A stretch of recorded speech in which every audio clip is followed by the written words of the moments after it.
I think it's time for me to properly introduce myself. This podcast is in its 5th season, and it occurs to me that most of you don't really know who I am or why I host this show. So I want to unmask, if you will, and tell you a few things about me. I have a feeling someone out there needs to hear this. To kick this off, I'll review some high-level details in case you're totally new here.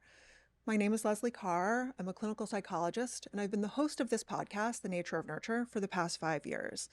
I also have a small private practice that I don't publicly advertise because I'm rarely available for referrals, but I've been in clinical practice for 15 years.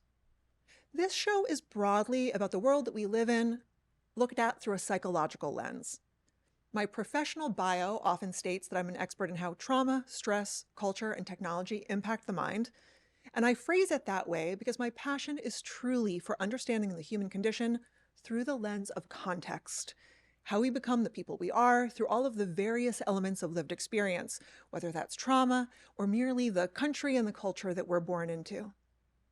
A few things have also coincided in my career to make me an expert in how technology impacts our brains. So as the world becomes increasingly digital, a lot of my content has focused on that as well. I find the human experience to be endlessly fascinating, and every episode of this show is about that from just about every conceivable angle. On a personal level, I was born in Westchester County, New York, the northern suburbs of New York City, and I lived in Manhattan in my 20s until I moved to California 2 decades ago. I was in San Francisco for 15 years, and I've been in LA for 5. I love living here. I consider California to be my spiritual home. In addition to all of these relatively superficial life details, I am a survivor of narcissistic abuse. More specifically, childhood mental and emotional abuse. I'm not going to get too into the details here because honestly, they're irrelevant. But there's a reason why I feel compelled to share this now, and I'll be clear about that momentarily. All you really need to know is that my father, who was a man with many wonderful traits, raised me with a very strict set of rules, and most of those rules had to do with my voice, with what I was and was not allowed to say.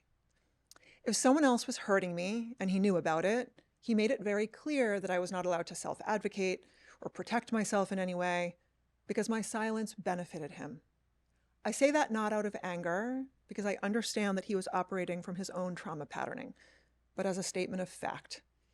If you've ever been in therapy, you probably know this dance, how the ultimate goal of healing is to own what happened to us without flinching, while ideally not succumbing to accusation and blame. I have done that work and then some. There's ultimately nothing but forgiveness in my heart for the people who hurt me. I believe that they were doing their best, even if their best wasn't always good enough.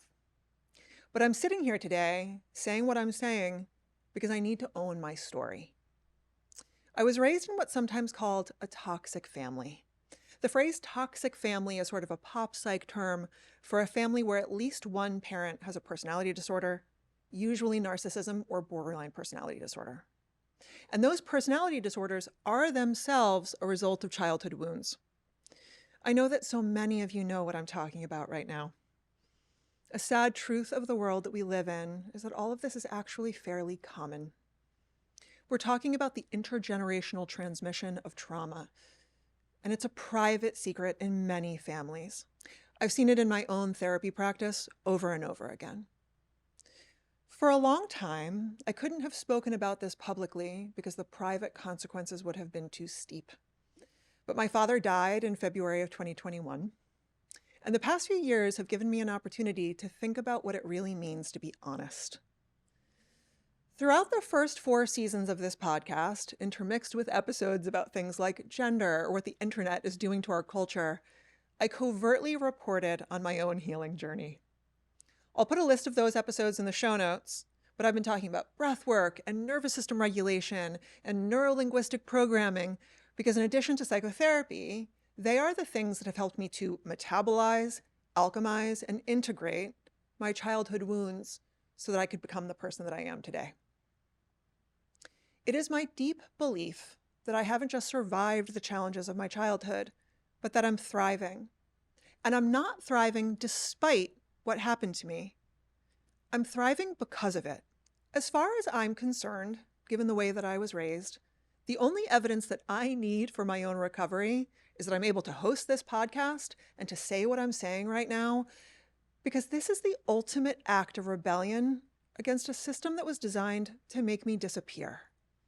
I am far from the only person who had to make accommodations as a child for their parents' comfort. In fact, it's a tale as old as time.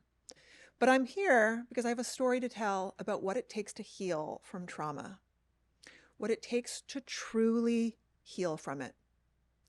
I'm going to draw this to a close, but I want to take a moment to address the idea of forgiveness a little further, because I know that this is tricky for a lot of people and there's a ton of nuance that I don't want to get flattened.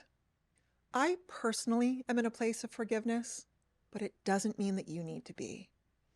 I believe that it's worth aiming for, but it's also important to not rush the process. Anger is a healthy and valid human emotion, and there's a place for it in this life. In an ideal world, we allow the energy of anger to move through us instead of owning us or building a personality around it. But step number one on your healing journey is owning what happened to you fully. That said, let's talk about why forgiveness is worth striving for our own benefit. I've talked about the Akashic Records before on this program, and I'll add that episode to the list in the show notes. For our purposes today, I'll just say that I personally believe that we have souls, and that our consciousness at a quantum level both precedes this physical incarnation and that it continues on after we pass. The Akashic Records are a tool for accessing consciousness at that level. I have been in communication with my father since he died, and I trust that he can now see the decisions that he made and their consequences in ways that he couldn't have when he was alive. For me, a number of things have come together to make forgiveness possible, and a lot of that has to do with understanding human nature and how we become the people we are, and understanding how people act in a manner that is based on their own trauma responses. But it's also a matter of this soul-level understanding that nothing is an accident.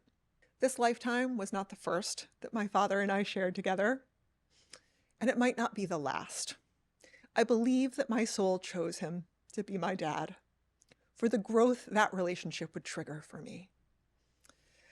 So if you have ever had a difficult relationship with a loved one that's on the other side, feel free to borrow from this perspective if you think it could help you, because these lessons are somewhat transferable.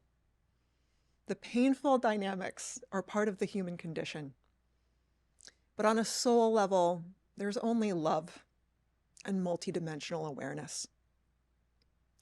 Lastly, I will add that forgiveness does not mean access.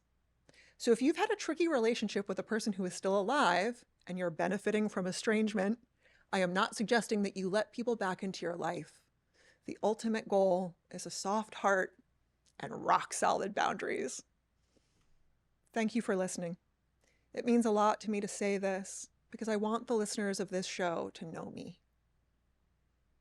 So if you can relate to any of this, particularly if you've had your voice taken away and you've done or are doing the hard work to reclaim it, I want you to know that I see you, and as far as I'm concerned, this whole show is a celebration of us. Please consider sharing this video, hitting the like button, or subscribing to the show. Thank you again. I'll see you soon.